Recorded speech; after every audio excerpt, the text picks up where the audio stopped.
UNTV live, हम हैं आपकी आवाज।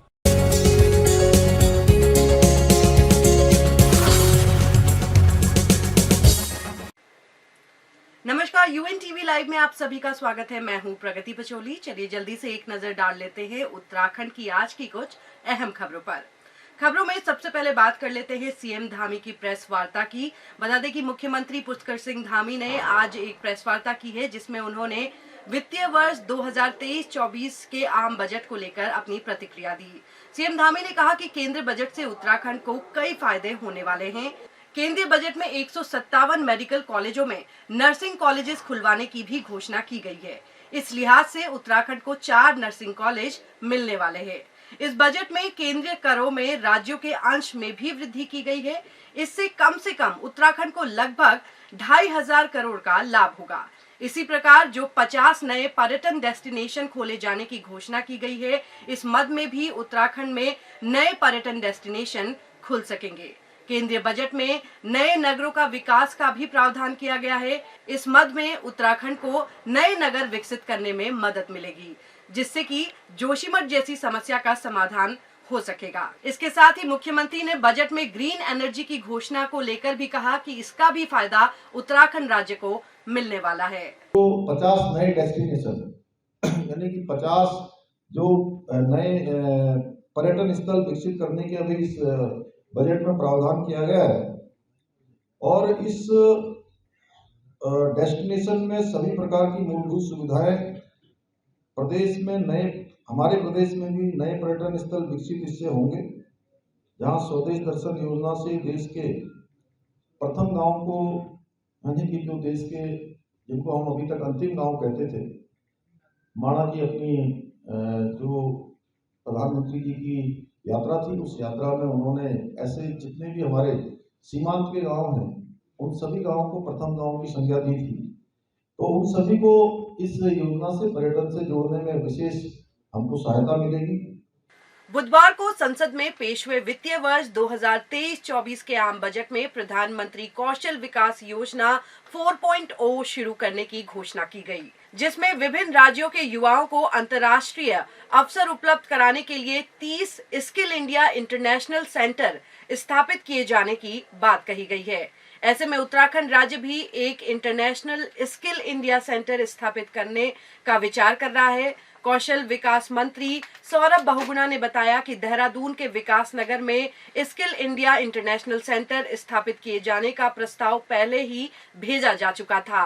वहीं इसके लिए भारत सरकार से 100 करोड़ रुपए का बजट भी मांगा गया है, क्योंकि अब आम बजट में भी अंतर्राष्ट्रीय स्किल इंडिया सेंटर खोले जाने का जिक्र किया जा चुका है। ऐसे में उत्तराखंड में अब इंटरनेशनल स्किल इंडिया सेंटर खोलने का रास्ता साफ होता जा रहा है। मुझे लगता है कि पीएम केएस4 जो लॉन्च किया है, पीएम केएस4, उससे कहीं ना कहीं हमारे स्टेट के जो युवा हैं उनको हमको रोजगार उपलब्ध कराने में, स्किल उपलब्ध कराने में उससे आसानी होगी। और उम्मीद करेंगे कि जल्द से जल्द इसका बजट रिलीज हो, ताकि हम युवाओं को इसका बेनिफिट दे। जोशीमठ आपदा को 1 महीने से ज्यादा का वक्त बीत गया है, लेकिन प्रभावित परिवारों का विस्थापन जोशीमठ में अध्ययन कर रही 8 एजेंसियों की रिपोर्ट के इंतजार में अभी भी लटका हुआ है। कांग्रेस लगातार इस मसले पर सरकार को घेर रही है।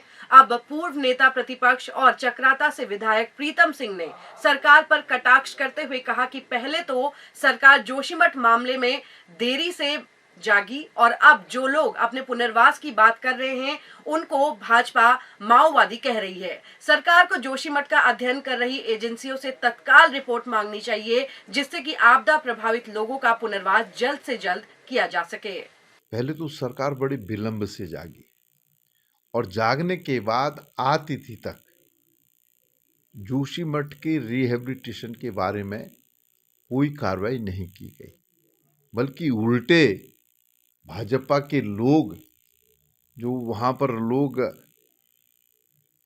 अपने आप को रिहेबिलिटेशन की बात कर रहे हैं, उचित मुआवजे की बात कर रहे हैं, उन्हें माओवादी कह कर के पुकारने का काम करते हैं। तो जो लोग आपदा में भी जो है राजनीति करते हों, उन लोगों पर क्या भरोसा जो है लोग करेंगे। और हम सरकार से कहना चाहते हैं कि सरकार तत्काल प्रभाव से जो एजेंसीज वहाँ पर काम कर रही है उनसे रिपोर्ट ले, और रिपोर्ट लेने के बाद उनको समुचित मुआवजा दे। केदारनाथ और बद्रीनाथ की तर्ज पर जो है उनको मुआवजा मिलना चाहिए और उनका रिहेबिलिटेशन होना चाहिए। खबरों में अब बात कर लेते हैं पटवारी और लेखपाल भर्ती परीक्षा की। बीती 8 जनवरी को हुई पटवारी और लेखपाल भर्ती परीक्षा का पेपर लीक होने के बाद अब 12 फरवरी को लोक सेवा आयोग की ओर से दोबारा इस परीक्षा को कराया जा रहा है। बता दें कि लोक सेवा आयोग की ओर से दोबारा पटवारी लेखपाल परीक्षा कराई जा रही है। ऐसे में इस बार आयोग की ओर से सख्त एक्शन प्लान भी तैयार कराया गया है। पटवारी लेखपाल भर्ती परीक्षा में इस बार पुलिस के साथ ही एलआईयू भी तैनात होगी।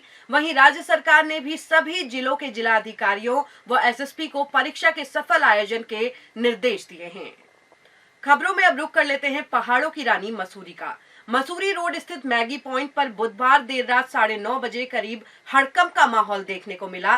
दरअसल बुधवार रात 9:30 बजे अचानक ही मैगी पॉइंट के पास एक मर्सिडीज कार में आग लग गई। यह कार हरियाणा नंबर की बताई जा रही है। वहीं जैसे ही कार चालक गाड़ी से बाहर उतरे, धुएं ने आग का रूप ले लिया और पूरी गाड़ी ने भीषण आग पकड़ ली।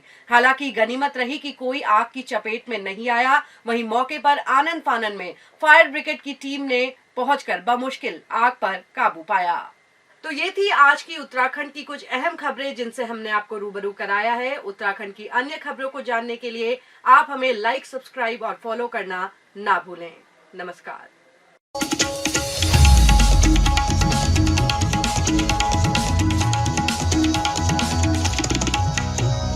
UNTV लाइव, हम हैं आपकी आवाज।